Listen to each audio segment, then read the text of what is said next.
Hi, John Mlynczak here from PreSonus Audio. Today we're real excited to have Rex Richardson in the studio with us. Rex is a trumpet professor at Virginia Commonwealth University. He's an international trumpet virtuoso and is also a Yamaha performing artist. And Rex is actually, most importantly, a former teacher of mine and taught me everything I knew on trumpet. So I'm really happy you came in to hang with us today. I appreciate it, man. That's great to be here. Thanks. So what we're doing today is we're going to shoot a couple videos on practicing, particularly practicing trumpet, but obviously it applies to any instrument. But one thing we've been working on together since I'm doing the PreSonus thing and we're working on recorded practice, since about maybe 6 months ago I ran to Rex and we set him up with one of the AudioBox studio setups. So then he could practice, record, listen to himself, and help prepare some albums, and we'll talk about that. So we're going to do some demonstrations with how that's working for Rex and different things you can do in your own practice to sort of help hear yourself and make practicing more efficient. So you're going to talk about what you've been doing with this? Sure. I started off just using it as a basic practice tool, as most people would. And as I started, I wasn't familiar with all the capabilities of the system.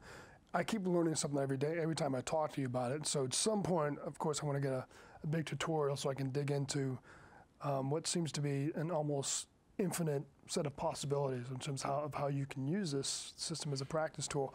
But in this, I was just recording myself in my room at home. You always find a lot of surprises when you do that. So I started fixing things. And then particularly I wanted to get set up with this system because of this album I was recording. I realized doing an album of 5 concertos with a Bulgarian orchestra that we were going to have to record the orchestra first and edit all the parts they recorded, put it together for tracks that I could record over, go back to Bulgaria to do that. And I realized this is a tough thing. You don't just sort of go into the studio with headphones and just make it work. It's something you have to practice. The PreSonus system ended up being absolutely fantastic in that it allowed me to load up these files and practice with them exactly as I was going to record in the studio. And so it made my recording sessions in Bulgaria much more successful, much more easy to get through. So what is it like? I mean, we've both done studio things. How does it compare when you go in a studio and you're trying to perform and what you have mics and headphones? How does that compare to performance, and how does this help you set up, and how do you help pass it on to your students? I think it's like any setting you play in, it has to feel natural. And that doesn't happen on its own. You have to spend time getting acclimated to whatever environment you're playing. It's just like an audition. You walk into a behind-screen audition, there's obviously a screen or a blackboard there and people are sitting behind it. It can feel very unnatural to play that way. You have to practice that way. Being in the studio with mics and feeling like you're on the clock and having a click track can have the same effect on someone who's just used to performing live. So, and yet this is something that is very important for anyone who's going to pursue a professional career. As a musician, you have to know how to play with a click track. You have to know how to deal with a mic, how you're going to orient your instrument to the mic. It's even with live shows now. I got to play with Mannheim Steamroller about a year ago, and they use a click track for the live show. So if any of us were not comfortable lining up with the click track in this live performance, where you're combining elements of live performance and the studio, it would have been a disaster, And this is a great way to train yourself to be comfortable with those settings. Cool. So just to be more specific, what we're talking about is this this AudioBox iTwo Studio. I mean, basically it's a recording interface that connects USB to a Mac or PC computer. And this interface basically helps you set up a studio in your practice space or your practice room. It's completely powered by the computer, so you can throw it in a book bag and take it to a practice room or a friend's house. This particular kit comes with headphones, microphone, cable. So this essentially is your entire recording studio in a box, hence the name AudioBox iTwo Recording Studio. It will also record to iPad if you want to go that way as well. But what we're going to do is just kind of talk about how to use this, both prepare for performance and practice. So the first thing we would do is actually get the album hasn't been released yet, has it? No, we're in post-production now. Post-production. So we're getting a little sneak peek of just one of the tracks, and we're going to demonstrate how we go in and take our pre-recorded track, drag it in, and just practice along with it. So let's get set up and go ahead and show that. So we have a Studio One window open here. I already have Rex's audio track set up, and we've set his level in the audio box, so the microphone's all good with the iTwo Studio. Now, as far as dragging in tracks, the cool thing about Studio One is everything is internal. So I'm going to open up my Browse menu. I have some practice tracks already set up, so I can just grab this orchestra recording and just drag it right in, let go, and it creates a track. At this point, I'm recording to track 1, and I'm just listening to track 2 down here. So we can close this out and we can just get going. So let's take a few measures of Rex just to show how this process works.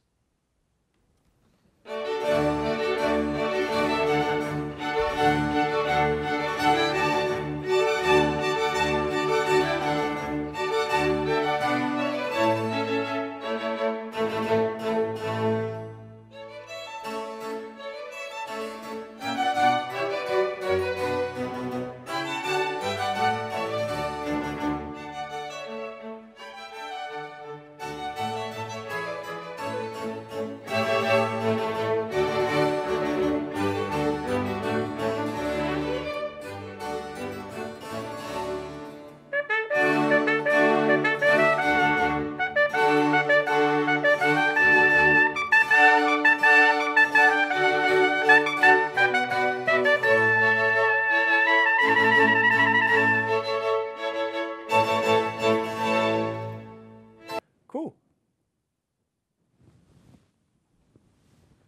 So, good take, what it felt like. So I think it was really cool that they could just send you these for halfway across the world, and you could practice along and then go back in the studio and just be like ready to go. Because you actually could be ready phrasing-wise, pitch, you knew exactly what you were getting into. Exactly. And so recording myself and listening back told me just about everything I needed to know to be prepared to sound my best in the actual session. Cool. Well, notice on the screen, looks like the gain was up a good bit, so we got some good volume from you. Let's just take a listen back and see what we got here.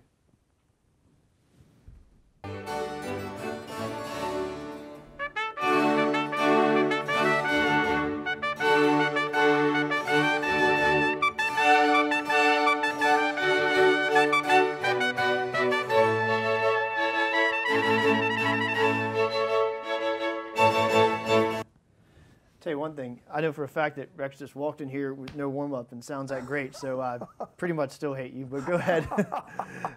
Well, I mean, I can hear certain things. For example, when I started, I wasn't right with the orchestra, and part of that is what you expect when you're playing with a track and without a conductor.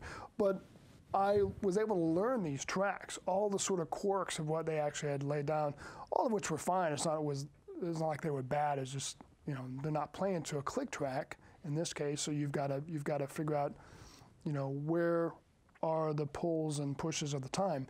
And so this kind of practicing would allow me to do that, so that when I did get into the studio for the actual recording session, I wasn't figuring that stuff out on the fly. It had all been sorted out already. I think we're lucky now these days because there's pretty much play along or play, you know, rehearsal tracks for almost anything we want to prepare. So, you know, traditionally, you know, me trying to learn a solo, then you get that, you know, just for a college student, maybe you get one rehearsal with your pianist before juries, and all of a sudden the whole experience is different. Yeah. I mean, this has to be a real valuable. It's great. I mean, even I found another very similar use is for memorization. Like I had a new concerto I played recently, and I found it was my quickest process of memorization ever, because they sent me MP3s of the just the finale, you know, robot files. It didn't, you know, wasn't terribly musical, but I knew how the piece was going.